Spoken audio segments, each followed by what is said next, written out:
Good morning, good afternoon, good evening, and good night. My name is Savannah Playford, the Director of Youth Ministry. Whenever you are watching this, welcome to today's daily devotion. Many of you know our crew, our youth group, changed our names a couple years ago. Instead of being just a typical boring youth group, we wanted to create a name that stood for something. So we changed our name to Crew. CREW, and that stands for Christians Ready, Equipped, and Willing. We did this because we had a vision for what we wanted our crew to be about and what we wanted our youth group to always strive for.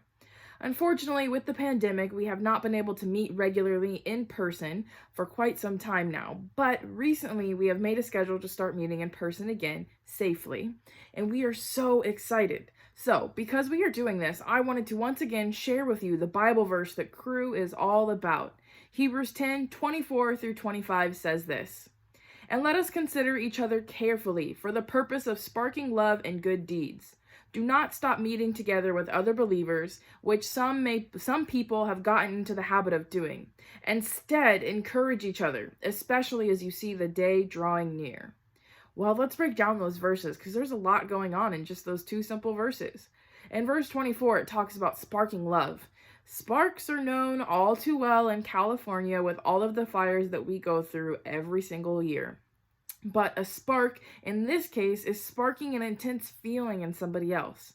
In our youth group, we strive to spark those intense feelings in one another. We talk about all sorts of topics. We talk about the good, the bad, and the ugly. We talk about it all. And as we have these conversations, we strive to have a conversation in love with one another. And then we take what we learn from those conversations and try to do good deeds for ourselves and for others. And in verse 25, it says, do not stop meeting with one another, which was pretty difficult to do during the whole pandemic thing. But that doesn't mean that we can't meet in other ways. Physically meeting is not the only way and is not necessarily what these verses are talking about. We can meet with one another in prayer, Bible study, or even a conversation. I think that we have focused on the wrong things during the pandemic. The question we need to ask ourselves is, have we allowed ourselves to become disconnected from our family of faith?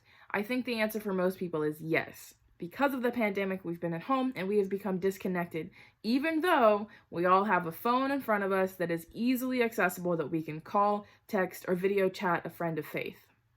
So, we also want to encourage one another every single day, especially as we wait for the day of Christ to come back, which is why in our crew, we try to show up for one another. We show up to each other's sporting events. We show up to each other's big special events. We are always there to support and encourage one another. So as you go about your day, take action. Try to spark some love on this day and do what you can to encourage one another.